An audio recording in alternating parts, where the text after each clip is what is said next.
जय राधा माधव कुंज गोपी जन वल्लभ गिरिवर धारी गोपी जन वल्लभ गिरिवर गोपी जन वल्लभ गिरिवर धारी गोपी जन वल्लभ गिरिवर धारी यशोदानंदन व्रज जन रंजन यशोदा नंदन व्रज जन यशोदनंदन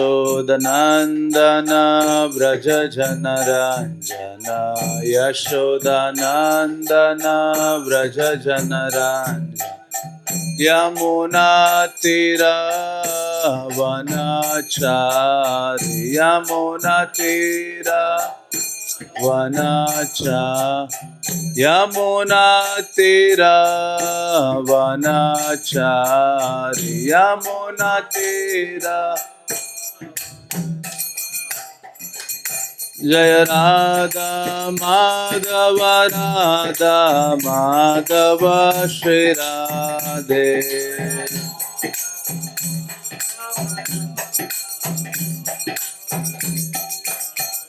जय राधा श्याम सुंदर श्री राधे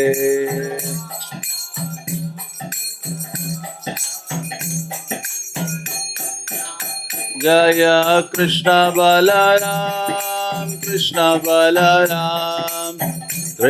बलराम जय वृंदावन धाम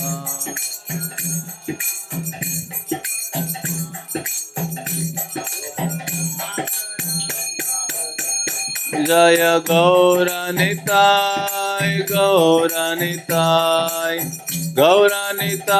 जय गौरनिताय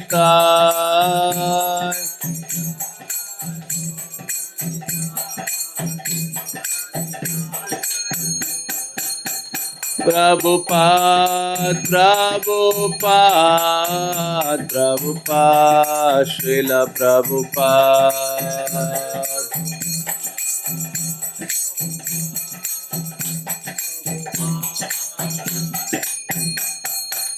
हरि बोल गौर हरि बोल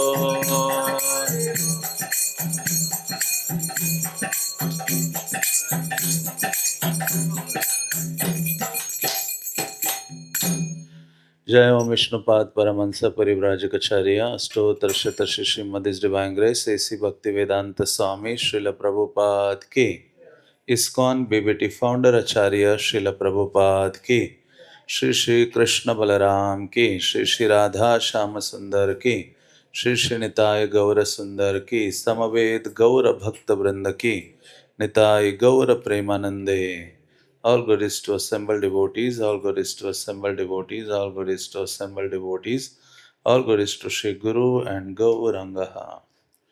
Om Namo Bhagavate Vasudevaya. Om Namo Bhagavate Vasudevaya. Om Namo Bhagavate Vasudevaya. ओम अज्ञानतिमिरन्धस्य ज्ञानाञ्जनशलाकया चक्षुरुन्मिलितं येन तस्मै श्रीगुरवे नमः। श्रीचैतन्यमनोभीष्टं स्थापितं येन भूतले स्वयं रूप कदा मह्यं ददाति स्वपदान्तिकं। हे कृष्ण करुणा सिन्धो दीनबन्धु जगत्पते गोपेश गोपिकान्त राधाकान्त नमस्तुते। तप्त कांचन गौरांगी राधे वृंदावनेश्वरी वृषभानुसुते देवी प्रणमामि हरिप्रिये। वाञ्छाकल्पतरुभ्यश्च कृपा सिन्धुभ्येव च पतितानां पावनेभ्यो वैष्णवेभ्यो नमो नमः। जय श्री कृष्ण चैतन्य प्रभु नित्यानंद श्री अद्वैत गदाधर श्रीवासदि गौर भक्त वृंद। हरे कृष्णा कृष्णा कृष्णा हरे हरे, हरे राम राम राम हरे हरे। हरे कृष्णा। तो हम प्रत्येक रविवार को श्रील प्रभुपाद लीलामृत से पढ़ते हैं, जिसका लेखन श्रील सत्स्वरूप दास गोस्वामी महाराज ने किया है। अध्याय 24 है और अध्याय का शीर्षक है नई जगन्नाथपुरी। तो हम सब ने पिछले रविवार को सुना था कि किस प्रकार से श्रील प्रभुपाद जी जगन्नाथ जी को स्थापित करते हैं, और उसके पश्चात प्रभुपाद उनको बताते हैं कि जब आप जगन्नाथ के निकट आओगे तो क्या करना, खाली हाथ नहीं आना, कुछ ना कुछ जगन्नाथ जी के लिए लेकर आओ। पत्रम पुष्पम फलम तोयम। तो इस प्रकार से प्रभुपाद शुरुआत करते हैं कि कैसे जब हम भगवान की इस प्रकार से विग्रह की सेवा करते हैं, कुछ देते हैं, चाहे जल है, तुलसी है, फूल है, तो भगवान के साथ हमारा जो संबंध है वो स्थापित होने लगता है और भगवान उसको स्वीकारते हैं। साथ ही साथ प्रभुपाद ने उनको वो नया मंत्र भी सिखा दिया था, जगन्नाथ स्वामी नयन पथगामी भव तुम्हें। तो इस प्रकार से श्रील प्रभुपाद जी इस्कॉन के प्रथम जो विग्रह हैं उनकी स्थापना करते हैं और सबको जगन्नाथ जी की सेवा से संबंधित धीरे धीरे सिखाने लगते हैं। तो प्रभुपाद ने यह भी कहा कि चैतन्य महाप्रभु जगन्नाथपुरी में निवास कर रहे थे, उस समय प्रतिदिन वे जगन्नाथ का दर्शन करने के लिए जाया करते थे। तो प्रभुपाद ने विग्रह का होना इसके ऊपर भी बहुत जोर दिया। प्रभुपाद ने कहा ये दोनों विधि एक जीव को शुद्ध होने के लिए परम आवश्यक है। एक है भागवत विधि और दूसरी है पंचरात्रिक विधि। तो प्रभुपाद ने कहा ये श्रवण कीर्तन आदि भागवत विधि है, लेकिन विग्रह की आराधना अभी तक मैंने इनको सिखाई नहीं थी। तो अभी ये पंचरात्रिक विधि, जिसके द्वारा जो जीव है शरीर की जो आसक्ति है उससे ऊपर उठ जाता है और भगवान के प्रति जो अपनी आसक्ति है वो प्रकट करता है। वो अपने लिए नहीं सोचता, वो भगवान के लिए सुंदर वस्त्रों के बारे में सोचने लगता है, भगवान के लिए विभिन्न प्रकार के व्यंजन में बनाकर ऑफर करूं। धीरे धीरे व्यक्ति जब अपने बारे में सोचता है, अपने इंद्रियों की तुष्टि के बारे में सोचता है, लेकिन विग्रह की सेवा करने से वो कृष्ण की इंद्रिय तुष्टि के बारे में सोचता है।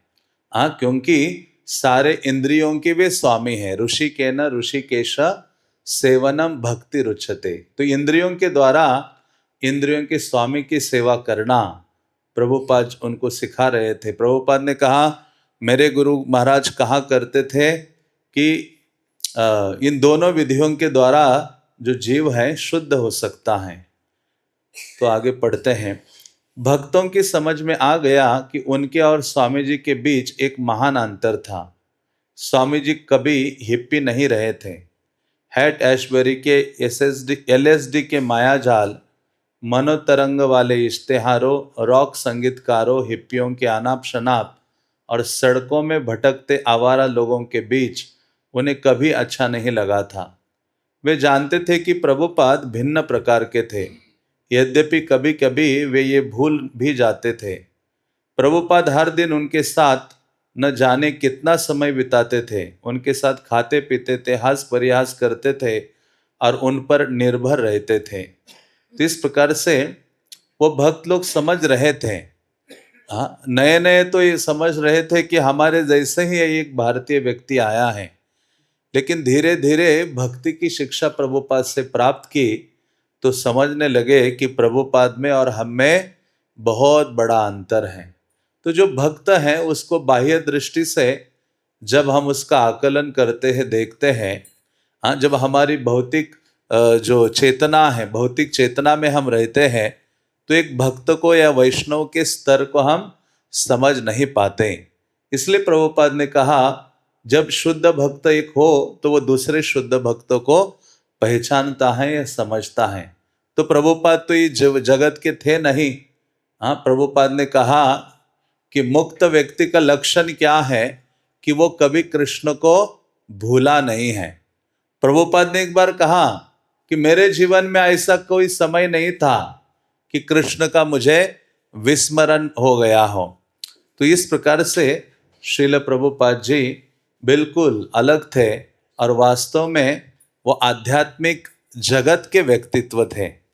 जब प्रभुपाद जी को पूछा कि आप अपने गुरु जी के बारे में बताइए, तो प्रभुपाद कहते हैं मैं क्या अपने गुरु के बारे में बताओ, he is a Vaikunth man.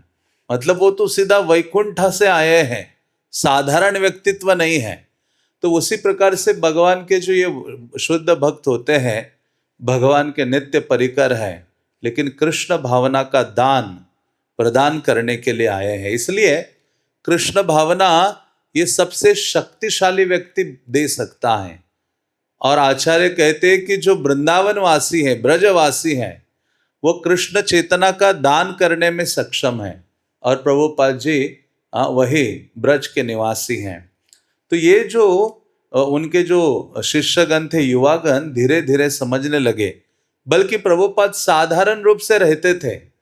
Prabhupada ने ये नहीं कहा अरे मैं तो सन्यासी हूं, मैं इतना महान हूं, मैं आचार्य हूं, मैं गुरु हूं, मैं इतना विद्वता रखता हूं। लेकिन नहीं, हाँ, प्रभुपाद बिल्कुल उन, हाँ, जैसे अपना जो पिता है बालकों को ऊपर उठाने के लिए उनके स्तर पर जाता है, तो उसी प्रकार से हाँ, प्रभुपाद करुणा के कारण ये संभव होता है।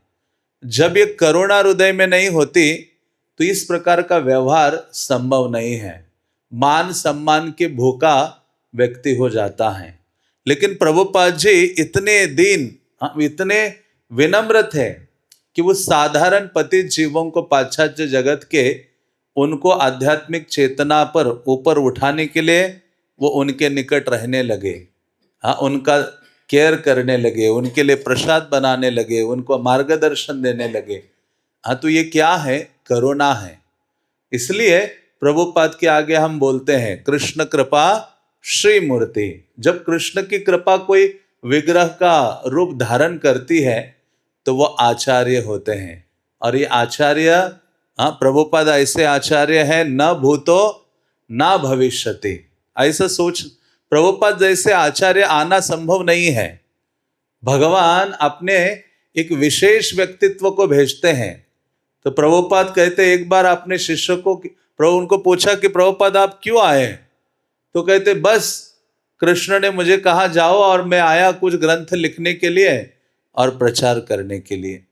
तो ऐसा जो आचार्य है न भूतो न भविष्यति है। तो हमारा सौभाग्य है श्रील प्रभुपाद जैसे आचार्य के संपर्क में या उनके चरणों में हम पहुंचे हैं। तो प्रभुपाद की जो महिमा है उससे अवगत होना चाहिए। और जब हम आचार्य का गुणगान करते हैं, उस महान व्यक्तित्व का गुणगान करते हैं, तो कृष्ण अत्यधिक प्रसन्न हो जाते हैं। इस कृष्ण हमें जानते नहीं हैं, लेकिन हम एक व्यक्तित्व को जानते हैं। किसको जानते हैं? प्रभुपाद जी। जब आप बड़े व्यक्ति को जानते हो तो आपका प्रवेश कहाँ ना कहाँ निश्चित है। तो उसी प्रकार से प्रभुपाद को जानने का अर्थ है प्रभुपाद की महिमा को समझना और उनके आंदोलन की सेवा में नियुक्त हो जाना। तो आगे पढ़ते हैं।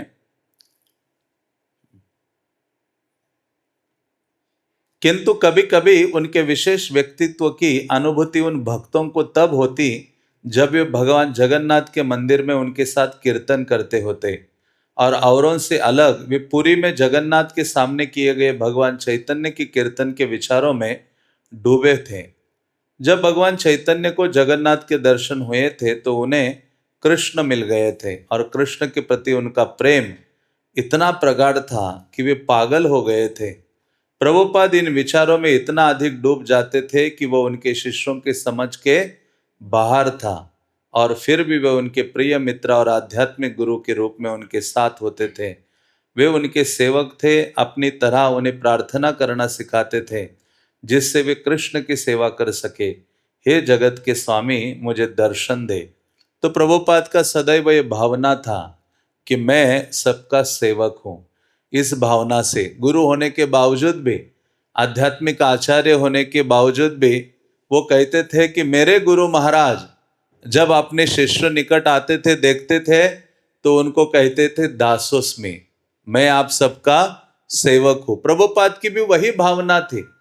प्रभुपाद जी के इतने सारे युवाजन भक्त शिष्य बने तो उन्होंने कहा ये तो मेरे गुरु महाराज ने आप सबको भेजा है ताकि मैं आप सबकी सेवा कर सकूं। हाँ, तो इसी ये भावना जब होती है तो व्यक्ति इससे ऊपर उठता है। न धनम न जनम न सुंदरीम कविताम जगदीश वा कामये। हाँ, तो ये सबसे ऊपर उठता है जब इस प्रकार की चेतना किसी व्यक्तित्व में होती है। तो इसी कारण से श्रील प्रभुपाद जी विशेष थे। प्रभुपाद उन भक्तों का ये तो शुरुआत का ही अनुभव है। जगन्नाथ जी वहां प्रकट हो गए और भक्तों ने अनुभव किया कि अरे प्रभुपाद जी जब कीर्तन करते जगन्नाथ के सामने तो उसमें वो डूब जाते हैं। हाँ, तो यही है भक्ति का मतलब, यही है कि कृष्ण के लिए पागल हो जाना। कृष्ण में, कृष्ण भावना का मतलब यही है, डूबना। जैसे दक्षिण भारत में श्री संप्रदाय के जो आचार्यगण हुए हैं, सर्वप्रथम कलियुगा में जो भक्त हुए हैं वो अलवर थे, 12 अलवर। हाँ, कलियुगा शुरू होके 100-150 साल हुए थे तो भगवान के 12 भक्त दक्षिण भारत में प्रकट हुए। भगवान की जो तलवार है, गदा है, शंख है, चक्र है, ये सारे जो आयुध है, कौस्तुभ है, ये सब भक्तों के रूप में कलियुगा की शुरुआत में प्रकट हो गए। भगवान ने सोचा अरे कलियुगा की शुरुआत हुई है तो मेरे भक्ति का प्रचार करने के लिए भक्त चाहिए, तो भगवान ने इन सबको भेजा कि आप भक्त के रूप में प्रकट हो जाओ। तब जो वो प्रकट हो गए, उन्होंने कृष्ण भावना में खुद डूबे रहते थे तो उनको अलवर कहा जाता है। अलवर शब्द का अर्थ है जो कृष्ण भावना में पूर्ण रूपे न डूबा हुआ है। जैसे कुलशेखर अलवर, हम एक अलवर के बारे में जानते हैं। प्रभुपाद जी उनका श्लोक हमेशा गाया करते थे, कृष्णा त्वदीय पद पंकज पंजरांतम अद्यो में विश्वतु मानस राजहंस प्राण प्रयाण समय कफवात पित्ते कंठावरोधन विधो स्मरणम कुतस्ते। प्रभुपाद कितनी बार इस श्लोक को दोहराया है अपने ग्रंथों में, प्रवचनों में। प्रभुपाद ने कहा हे कृष्ण, मेरा अभी शरीर मन सब कुछ ठीक है और अभी मेरा मन आप में लग रहा है, आपका नाम ले पा रहा हूं, आपका स्मरण कर पा रहा हूं। अभी इस शरीर को मृत्यु आने दीजिए, ये सही समय है, नहीं कि मैं पूरा वृद्धावस्था को प्राप्त करूं और उस समय कंठ अवरुद्ध हो जाता है, हे कृष्ण आपका नाम आदि नहीं ले पाऊंगा। हाँ, तो वो अवस्था आने से पूर्व ऐसी प्रार्थना कुलशेखर अलवर करते हैं। तो प्रभुपाद कई बार उस प्रार्थना को दोहराए। तो प्रभुपाद जी यहाँ उनके भक्त कहते हैं कि प्रभुपाद जी इतना डूबे थे कीर्तन में, कृष्ण जगन्नाथ को दर्शन करने में।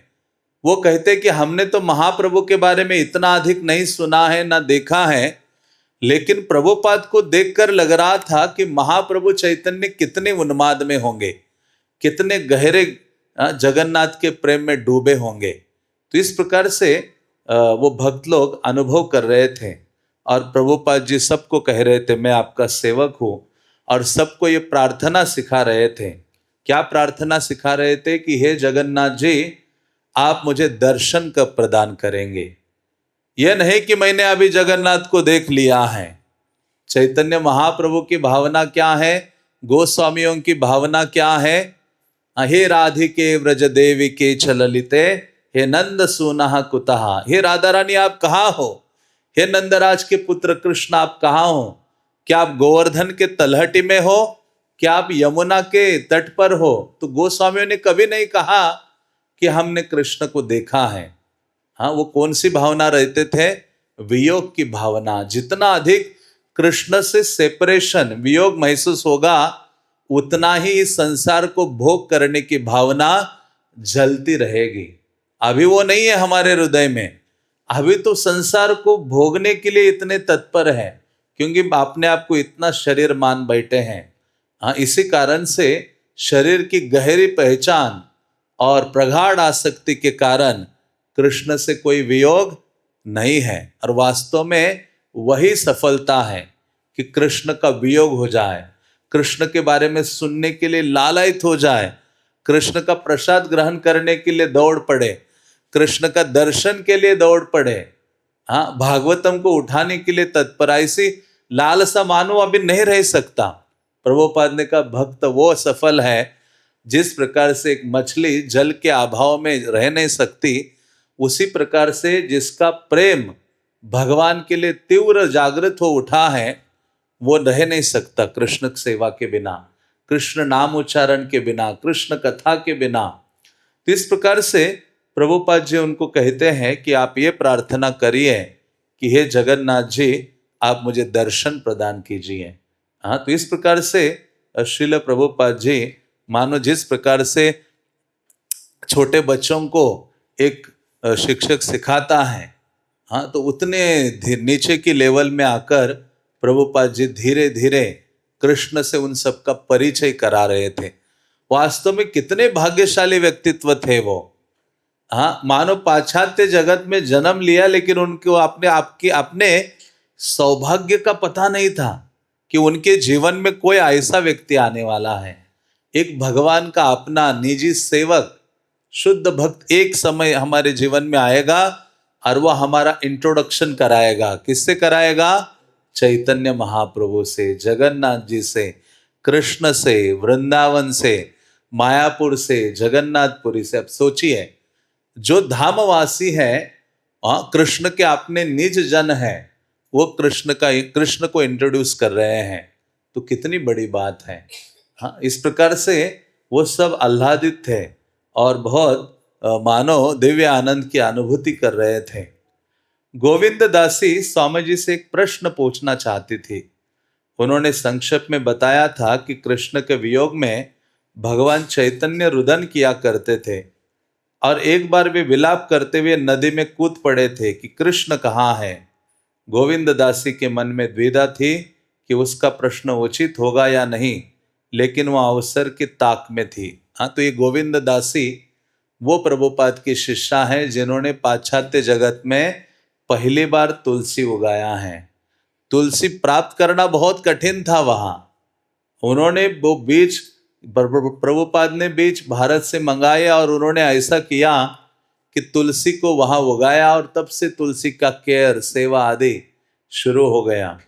तो ये विशेष माता जी हैं और प्रभुपाद बहुत प्रेम करते थे अपने इन भक्तों को। प्रभुपाद कहते थे ये जो मेरे शिष्य और शिष्याएं हैं वो मेरे मदर और फादर हैं। कहते जितना ध्यान, हाँ, कोई अपने लोग नहीं रखते, हाँ, उससे अधिक ध्यान ये सब किसका रख रहे हैं? मेरा रख रहे हैं। इस प्रकार से प्रभुपाद कहते थे। तो ये गोविंद दासी ने जब ये सुना, प्रभुपाद कहे महाप्रभु के बारे में बता रहे थे कि महाप्रभु जगन्नाथ को देखकर रो पड़ते थे, तो उनके मन में कई प्रश्न आए। तो फिर एक दिन शाम को प्रश्न करने के लिए वो तत्पर हो जाती थी। उन्होंने ये भी सुना कि महाप्रभु विलाप करते हुए कूद पड़े, बल्कि चैतन्य भागवत में आता है महाप्रभु तो इतने वियोग में, जगन्नाथपुरी में तो महाप्रभु का वियोग मतलब वो पीएचडी स्टडी है, हाँ, कृष्ण भावना की। महाप्रभु कृष्ण को दर्शन करने के लिए दौड़ते थे। हाँ, जब गंभीरा, चैतन्य महाप्रभु जगन्नाथपुरी में गंभीरा में रहते थे। गंभीरा मतलब एक बड़े से घर के अंदर कई रूम, उसके अंदर अंदर जाकर एक छोटा सा रूम जहां एक व्यक्ति केवल सो सकता है, ऐसे छोटे से स्थान में महाप्रभु रहते थे, इतने छोटे से रूम में बस। और महाप्रभु को जब संध्या होती थी और रात्रि में कृष्ण का उन्माद इतना उनके हृदय में ऐसे उमड़ पड़ता था कि चैतन्य महाप्रभु अपना नाक, हाँ, कृष्ण कृष्ण कृष्ण पूरे रात करते हुए दीवार में ऐसे करते थे और पूरा रक्त बहने लगता था। जब उनका सेवक गोविंद आदि देखता था कि महाप्रभु की क्या दशा है, कृष्ण कृष्ण कहते हुए ऐसी अपनी स्थिति की है, तो उनको पकड़ लेते थे। कभी कभी भक्त लोग वहां सो जाते थे और महाप्रभु जब सुबह वो देखते थे महाप्रभु कहाँ है, कृष्ण के वियोग में इतने दौड़ पड़ते थे कि रात्रि में ये सब लोग महाप्रभु जिस रूप में होते थे उसको बंद कर देते थे ताले से, लेकिन फिर भी महाप्रभु इतना छोटे से छेद से निकलकर जगन्नाथ मंदिर का जो मुख्य देवालय है, जो दरवाजा है, सिंह द्वार, उसके सामने जो गायें होती थी उनके बीच में जाकर गिर पड़ते थे। और उनकी महाभाव दशा ऐसी होती थी कि उनके शरीर के सारे जॉइंट्स खुल जाते थे, सारी हड्डियां अलग हो जाती थी। जैसे उंगली के जॉइंट से तो ये अलग अलग होकर मानो आप ऐसे उसको उठा सकते हो। ऐसी स्थिति में महाप्रभु मूर्छित अवस्था में जज गग कृष्ण कृष्ण कहते हुए वहां पढ़ते थे। तो सुबह भक्त लोग ढूंढने के लिए निकलते थे। जब सब भक्त जाते थे, देखते थे कि महाप्रभु की ऐसी दशा है, तो चैतन्य महाप्रभु ने जो वियोग प्रकट किया है कृष्ण के प्रति, शास्त्रों में आज तक उसका वर्णन नहीं है। इतना दिव्य प्रेम, इसलिए तो ये रूप गोस्वामी, सनातन गोस्वामी आदि आचार्यों ने भगवान के प्रति दिव्य उन्माद प्रेम की भावना क्या है उसका वर्णन फिर अपने ये ब्रज जो ग्रंथ लिखे गए उन ग्रंथों में किया है। महाप्रभु ने स्वयं उनको शिक्षा दी थी। तो ऐसे महाप्रभु गिर पड़ते थे, भक्त लोग जाते थे दौड़ के। महाप्रभु की दशा को देखकर भक्तों के आंखों से आंसू धारा होने बहने लगते थे।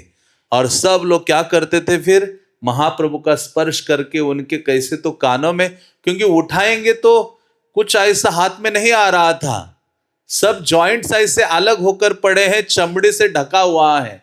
अब सोचिए कुर्म, जैसे कुर्म होता है ऐसा गोला मानो पड़ा हुआ है। तो महाप्रभु के कानों में सब भक्त हरि नाम का उच्चारण करते थे। जोर से जब हरि नाम का उच्चारण करते तो महाप्रभु की बाह्य चेतना में वो आ जाते महाप्रभु, और फिर कहते, अरे आप लोग कहाँ, मुझे यहाँ बुलाए, मैं कहाँ हूं, मैं तो गोवर्धन में था, मैं तो यहाँ था, ब्रज में था। महाप्रभु इस भावना में डूबे रहते थे। तो इस प्रकार से चैतन्य महाप्रभु का जो वियोग है जगन्नाथ को देखकर, और ऐसा था जगन्नाथ को देखकर महाप्रभु जब जगन्नाथ को देखते थे तो वो उनको ना बलराम दिखाई देते थे ना सुभद्रा, वो केवल श्याम सुंदर कृष्ण को देखते थे, जगन्नाथ को देखते थे। क्योंकि चैतन्य महाप्रभु राधा रानी के भाव में थे और उस भाव का आस्वादन करने के लिए वो श्याम सुंदर से तीव्र वियोग का अनुभव कर रहे थे। कौन सा वियोग? जब कृष्ण ब्रज छोड़कर चले जाते हैं और राधा रानी ब्रज में भ्रमण कर रही है, वियोग में क्रंदन कर रही है, कृष्ण के बिना उनका शरीर तपा जा रहा है, मूर्छा को प्राप्त हो रहा है। ऐसे दिव्य प्रेम की भावना चैतन्य महाप्रभु जगन्नाथ को देखकर अनुभव कर रहे थे। तो प्रभुपाद जी उनको ये सब सुना रहे थे महाप्रभु के बारे में। और एक बार तो ऐसे हुआ कि चैतन्य महाप्रभु इतने वियोग में थे, कृष्ण कृष्ण कहते हुए उनको कुआं नहीं दिखाई दिया वहां जगन्नाथ मंदिर के निकट, और उस कुएं में गिर गए। इतना गहरा कुआं था, गिर गए। तो भक्त लोग ने कहा कि अभी महाप्रभु चले गए, अभी बहुत मुश्किल के, इतना गहरे कुएं में जल भी नहीं था उसमें, तो बहुत दुखी हो रहे थे भक्त।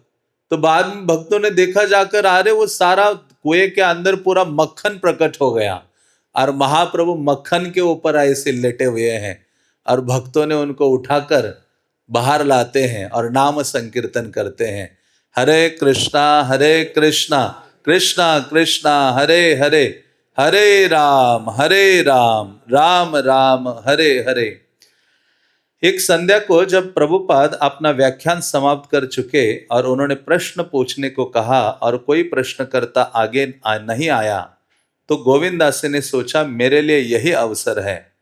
किंतु वो हिचक रही थी, उसका प्रश्न व्याख्यान के विषय से संबंधित नहीं था और इसके अतिरिक्त वो सार्वजनिक रूप से प्रश्न पूछना नहीं चाहती थी। तो ये गोविंद दासी प्रश्न पूछने के लिए तत्पर है, लेकिन उनको प्रवचन सबके बीच में नहीं पूछना चाह रही थी।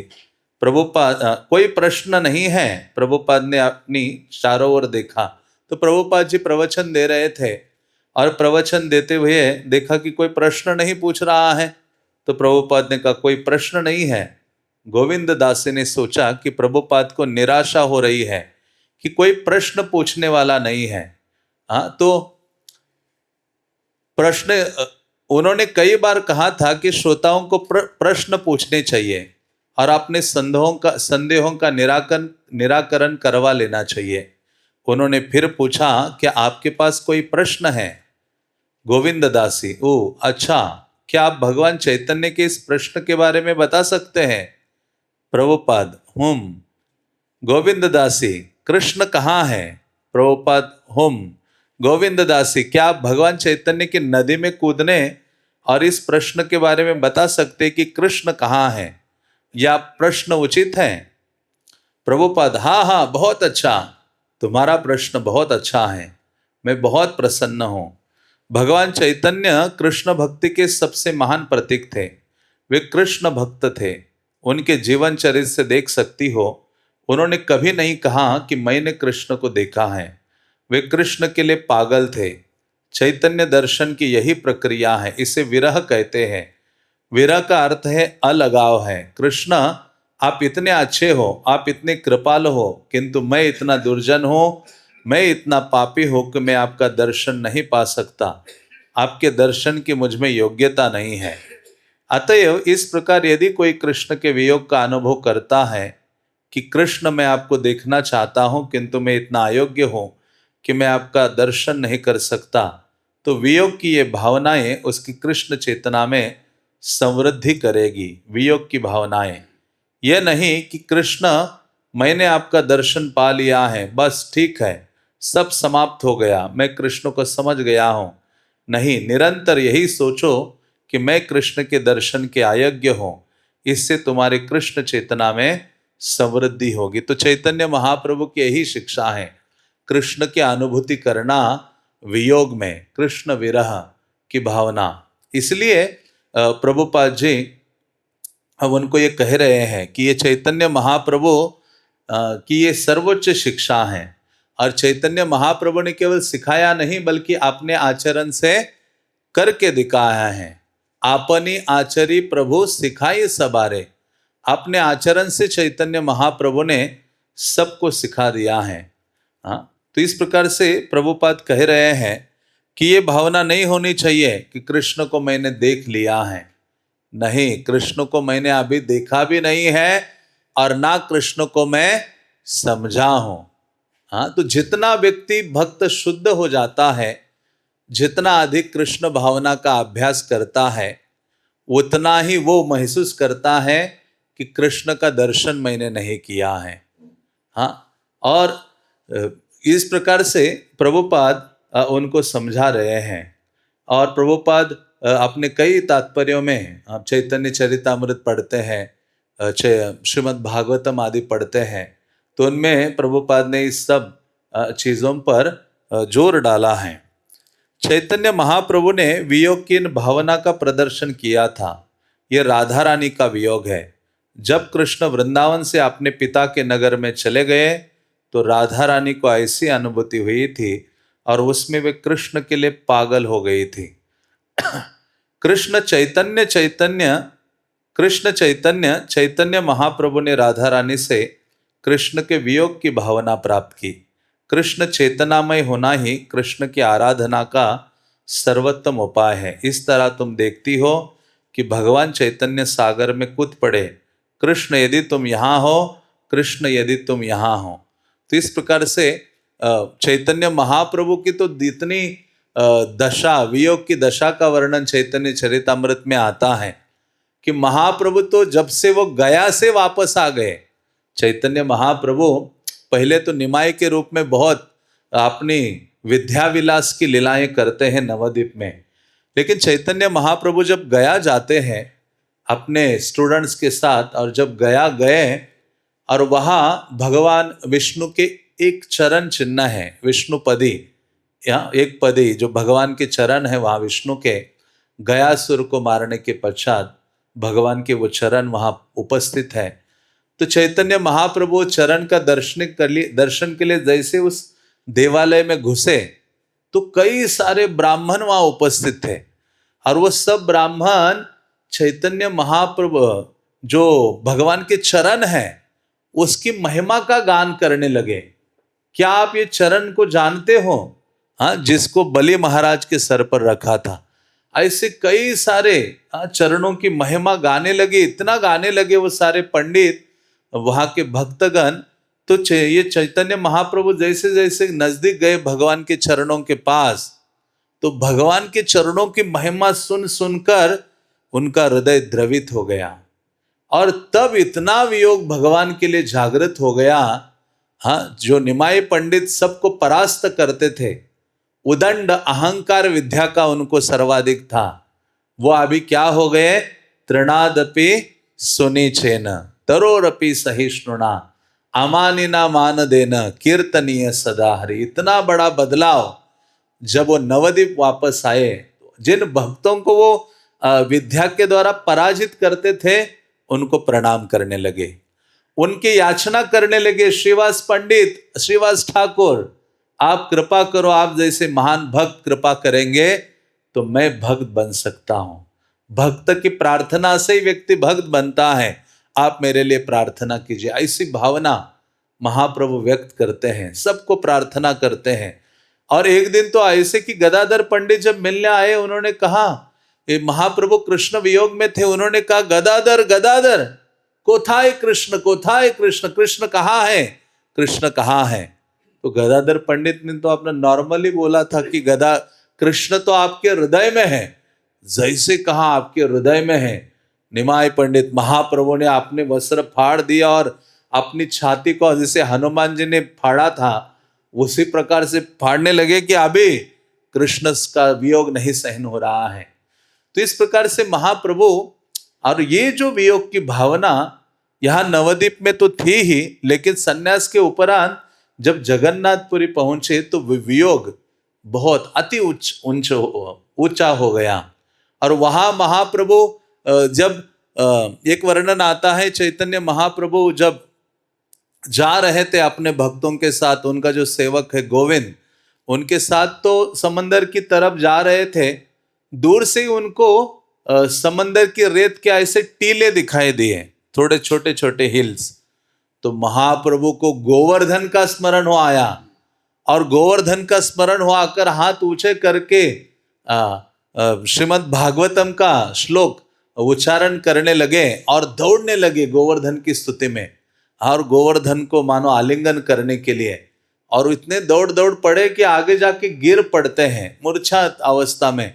तो भक्त लोग आते हैं वहां, और वहां आकर क्या करते हैं, उनके कान में हरि नाम का उच्चारण करते हैं। तो कहते, अरे आप मुझे कहाँ लेकर आ गए हो? मैं तो वृंदावन के तलहटी में था, राधा कृष्ण एक गुफा में जा रहे थे, और सखियों ने, गोपिकाओं ने मुझे कहा था कि थोड़ा पुष्प का चयन करो राधा कृष्ण की सेवा के लिए, और आप लोगों ने मुझे डिस्टर्ब किया और आप लोग मुझे यहाँ लेके आए हो वृंदावन से। फिर रोने लगे।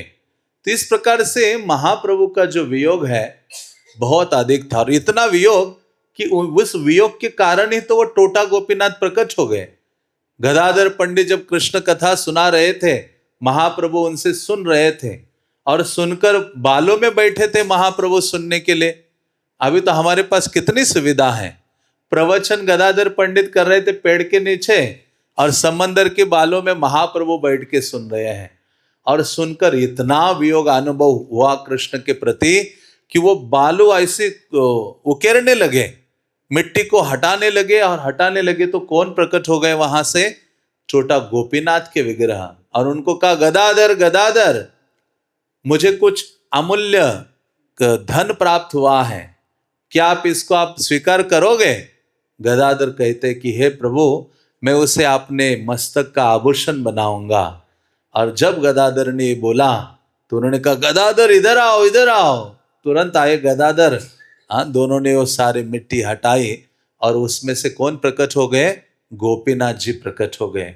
हाँ, तो इस प्रकार से महाप्रभु का जो वियोग है, और एक बार तो कोई ध्यान दिए, इसलिए महाप्रभु को बहुत ध्यान रखते थे वहां, कब कहां से गायब हो जाए कृष्ण कृष्ण कहते हुए पता नहीं चलेगा। एक बार तो ऐसे ही हुआ संध्या के समय में, और समंदर के तट की ओर देखा और चले गए, कहां गए किसी को पता नहीं चला, क्योंकि समंदर को देखकर उनको यमुना का आवेश आता था। और टोटा गोपीनाथ के आसपास सारे वृक्षवल्ली देखकर महाप्रभु वृंदावन का वियोग होता था। और ऐसे जब समंदर के किनारे गए तो भक्त ढूंढे, मिले नहीं, कहाँ है महाप्रभु। सबने लगा कि महाप्रभु अप्रकट हो गए। किसी को पता नहीं था कि समंदर में कूद गए हैं कृष्ण कृष्ण कहते हुए। और फिर जब दूसरे दिन ढूंढ रहे थे भक्त लोग, ऐसे सब जगह ढूंढते ढूंढते स्वरूप दामोदर आदि वो गए कोणार्क मंदिर की तरफ, और उस तरफ देखा एक मछुआरा है। मछुआरे को दूर से देखा और वो मछुआरा हरि बोल कृष्ण कृष्ण कह रहा है। तो स्वरूप दामोदर ने कहा कि शायद महाप्रभु के प्रभाव यही है, महाप्रभु के संपर्क में आया है इसलिए ये हरि बोल कर रहा है।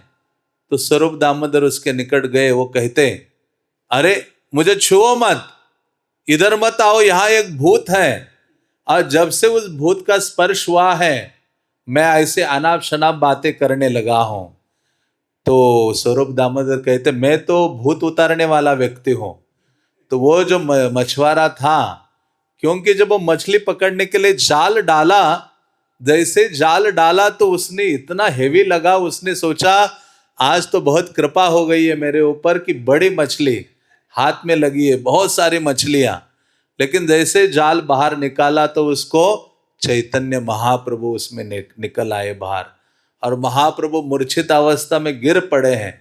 और जैसे उनको हटाने के लिए ऐसे स्पर्श हुआ, केवल महाप्रभु का स्पर्श होने के कारण उसकी जो जिह्वा है निरंतर कृष्ण नाम का उच्चारण करने लगी। और स्वरूप दामोदर ने कहा अच्छा मैं समझ गया कौन सा भूत है। तो इसने कहा मैं भूत उतारने वाला हूं। स्वरूप दामोदर ने उसका सर पकड़ा और ऐसे 2-4 चापड़ लगा दिए। कहते आपका भूत उतर गया, अभी हमें ले चलो, वो भूत कहाँ है।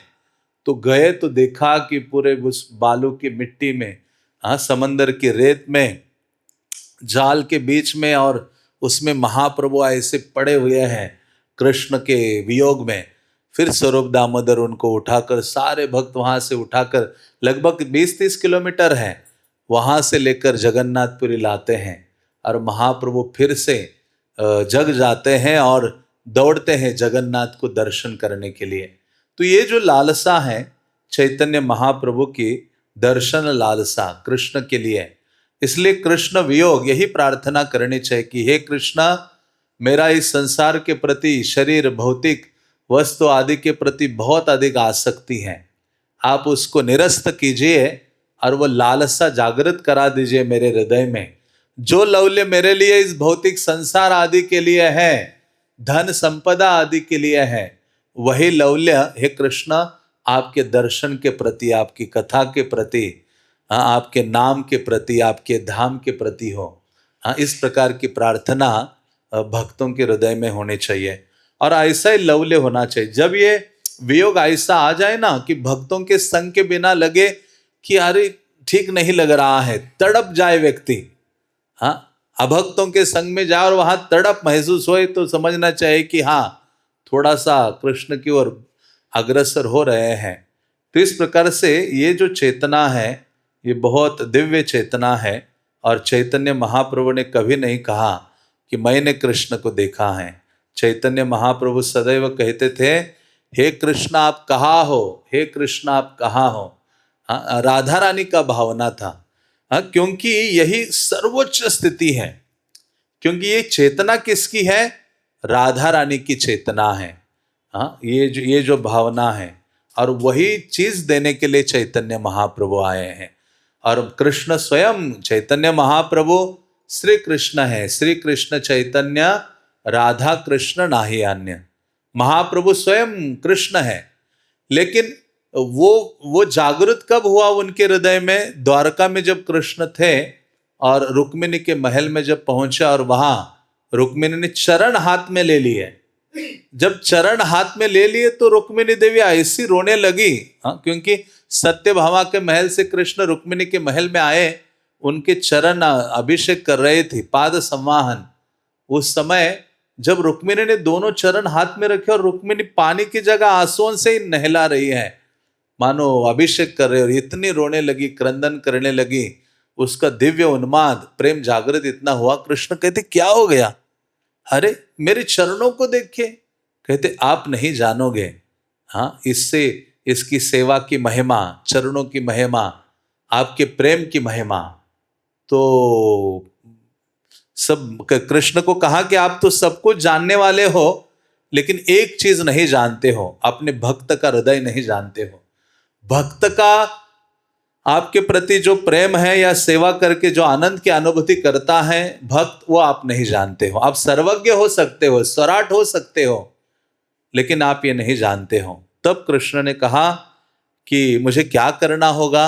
रुक्मिणी देवी कहती है, राधा रानी का स्थान आपको लेना पड़ेगा, राधा रानी का भाव आपको स्वीकार करना होगा। ये रुक्मिणी के वचन है। रुक्मिणी देवी ने स्वयं राधा रानी का नाम लिया था। तब कृष्ण आगे चलकर चैतन्य महाप्रभु के रूप में आते हैं, राधा रानी का भाव और राधा रानी की जो अंग कांति है उसको धारण करते हैं और जगन्नाथपुरी में निवास करते हैं। वो वृंदावन भी आ सकते थे, लेकिन जगन्नाथपुरी विप्रलंब क्षेत्र है। उस विप्रलंब, उस वियोग की अनुभूति करने के लिए चैतन्य महाप्रभु वहाँ निवास किए और राधा रानी की भावना में रहे जब तक वहाँ रहे। इतना अधिक केवल अपने स्वरूप दामोदर रामानंद राय को निकट रख के उनसे ही कथा करते थे और उनसे ही ये दिव्य जो प्रेम है उसकी वार्ता महाप्रभु सुना करते थे। तो प्रभुपाद कहते हैं कि चैतन्य महाप्रभु ने ये जो वियोग है कि जो भावना है सबको सिखाई है और यही सर्वोच्च कृष्ण चेतना है। और ये सर्वोच्च उपलब्धि आज तक किसी ने नहीं दी थी, किसी संप्रदाय में नहीं है, किसी आचार्य ने नहीं दिया। वही चीज स्वयं चैतन्य महाप्रभु, कृष्ण चैतन्य महाप्रभु के रूप में आकर प्रदान कर रहे हैं। इसी भांति रूप गोस्वामी, सनातन गोस्वामी आदि गोस्वामी भी जो भगवान चैतन्य के साक्षात शिष्य हैं और एक ही गुरु परंपरा में आते हैं, कृष्ण की आराधना वियोग भावना से करते हैं। उनके संबंध में एक बहुत अच्छा श्लोक है, श्रील प्रभुपाद ने उसे गाकर सुनाया। हे राधे व्रज देवी के च ललिते, हे नंद सुनो कुतः, श्री गोवर्धन कल्प पाद पतले, कालिंदी वन्य कुतः, घोषंतावित सर्वतः व्रजपुरे खेदेर महाविभलो, वंदे रूप सनातनो रघुयुगो, श्री जीव गोपालको। तो ये श्रीनिवास आचार्य की रचना है, षडगोस्वामी अष्टकम। श्रीनिवास आचार्य ब्रज में ही उन्होंने अपना शरीर भी छोड़ा था और ब्रज में रहे थे, जीव गोस्वामी से शिक्षा ली थी और कई गोस्वामियों का उनको संग प्राप्त हुआ था, अपने आँखों से देखा था। तो ये षड गोस्वामियों का वर्णन उन्होंने 8 श्लोकों में किया है और उसमें एक श्लोक है जिसमें वो कहते हैं, मैं वंदना करता हूँ 6 गोस्वामियों की जिनके नाम है श्री रूप गोस्वामी, श्री सनातन गोस्वामी, श्री रघुनाथ भट्ट गोस्वामी, श्री रघुनाथ दास गोस्वामी, श्री जीव गोस्वामी एवं श्री गोपाल भट्ट गोस्वामी। और जो वृंदावन में हर स्थान पर बड़े जोर से ये चिल्लाकर कीर्तन करते थे कि हे वृंदावन की महारानी श्रीमती राधा रानी, हे ललिता, हे नंद महाराज के पुत्र, आप सब अब कहाँ हो? क्या तुम गोवर्धन पर्वत पर हो या यमुना के किनारे वृक्षों के नीचे हो? तुम सब कहाँ हो? कृष्ण चेतना में निमग्न उनकी भावनाएं इस तरह अभिव्यक्त होती थी। ये गोस्वामी भी जब वे अपनी भक्ति में परिपक्व हो गए तो वे क्या करते थे? वे प्रतिदिन वृंदावन धाम पहुंच जाते थे पागल व्यक्ति की तरह। कृष्ण आप कहाँ हो? यही गुण है। ये बहुत अच्छा प्रश्न है।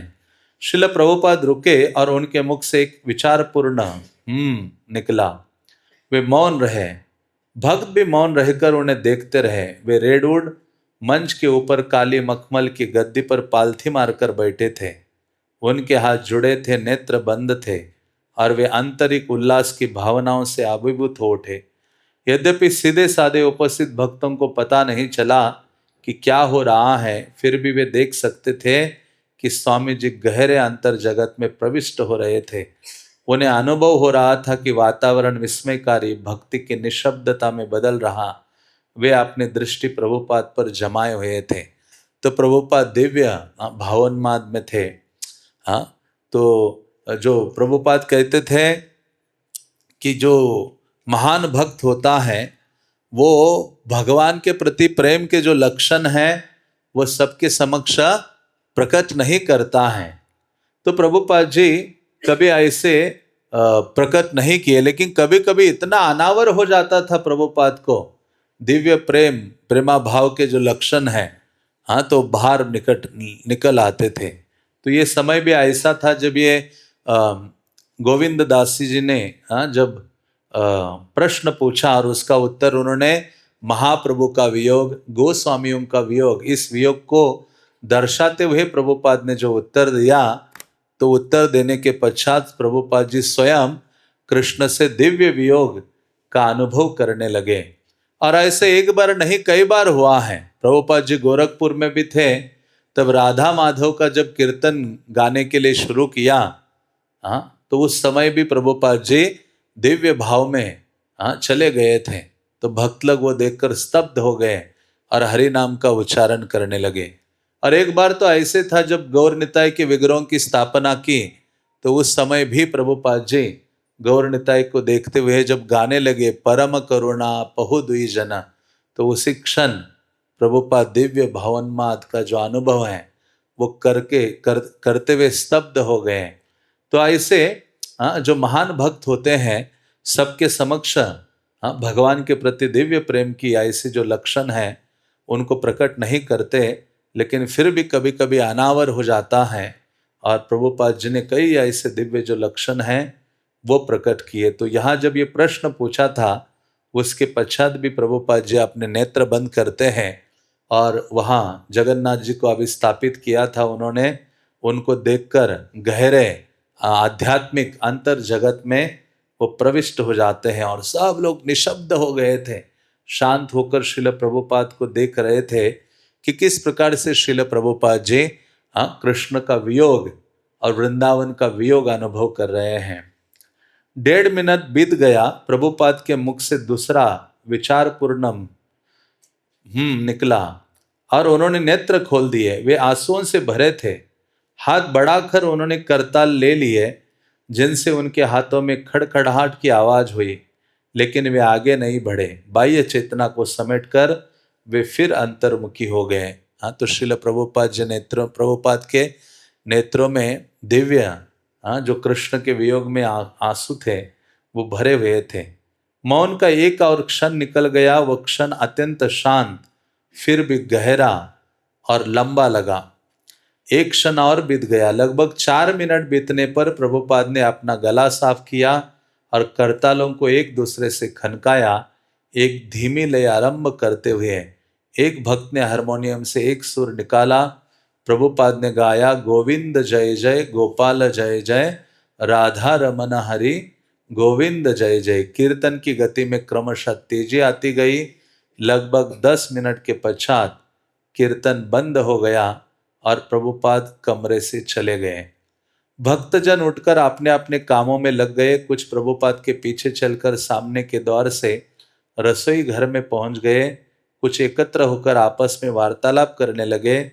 वे सब जानते थे कि उनके गुरु महाराज कृष्ण के वियोग का तीव्रता से अनुभव कर रहे थे। उनके मन में तनिक भी संदेह नहीं था कि अनुभूति गहरी भाव विभोरता की थी, क्योंकि प्रभुपाद की मौजूदगी में उस लंबी विशिष्ट निशब्दता में उन्हें भी कृष्ण के प्रति वैसे ही प्रेम की झलक की अनुभूति हुई थी। तो श्रील प्रभुपाद के प्रभाव के कारण उन सब भक्तों ने अनुभव किया, हाँ, किस प्रकार से, हाँ, कृष्ण के प्रति जो वियोग है, वियोग का जो भावना है वो क्या होता है। और वास्तव में प्रभुपाद जी अपने गुरु के लिए, हाँ, कृष्ण वियोग में ही ये सेवा कर रहे थे। हाँ, जिस प्रकार से चैतन्य महाप्रभु के लिए लोकनाथ गोस्वामी सब छोड़कर आ गए कि मैं महाप्रभु के निकट ही हमेशा के लिए बचा हुआ जीवन, क्योंकि लोकनाथ गोस्वामी जब युवा अवस्था में अपने घर गए तो देखा कि माता पिता विवाह के बारे में बोल रहे हैं, तो वो तुरंत घर से भाग गए। नवद्वीप में आकर महाप्रभु से मिले कि महाप्रभु के सन्निकट उनकी सेवा में जीवन बिताएंगे। लेकिन महाप्रभु ने दूसरे दिन उनको आदेश दिया कि आप कहाँ चले जाओ, मुझे छोड़कर वृंदावन चले जाओ, वहाँ लीला स्थलियों को उजागर करो, धाम की सेवा करो। तो तुरंत मूर्छित होकर गिर पड़ते हैं। वो कहते हैं कि अरे मैं अपने इस इष्ट की सेवा के लिए सब कुछ छोड़ के यहाँ आया हूं। तो कभी कभी ऐसे होता है कि इष्ट की प्रसन्नता के लिए, उनकी सेवा के लिए आपको दूर जाना पड़ता है और उनके वियोग का आप और अधिक अनुभव करते हो और वियोग से ही निकटता अनुभव होती है। तो इस प्रकार से श्रील प्रभुपाद जी पाश्चात्य जगत में थे, लेकिन पूर्ण रूपेण वृंदावन के वियोग में, राधा कृष्ण या जगन्नाथ जी के वियोग में, अपने आध्यात्मिक गुरु के वियोग में तीव्रता से कृष्ण की सेवा में लगे हुए थे।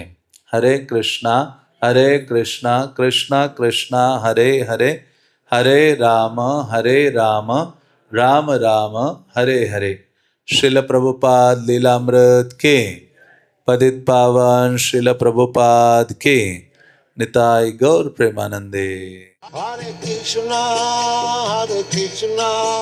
कृष्ण कृष्ण हरे हरे, हरे राम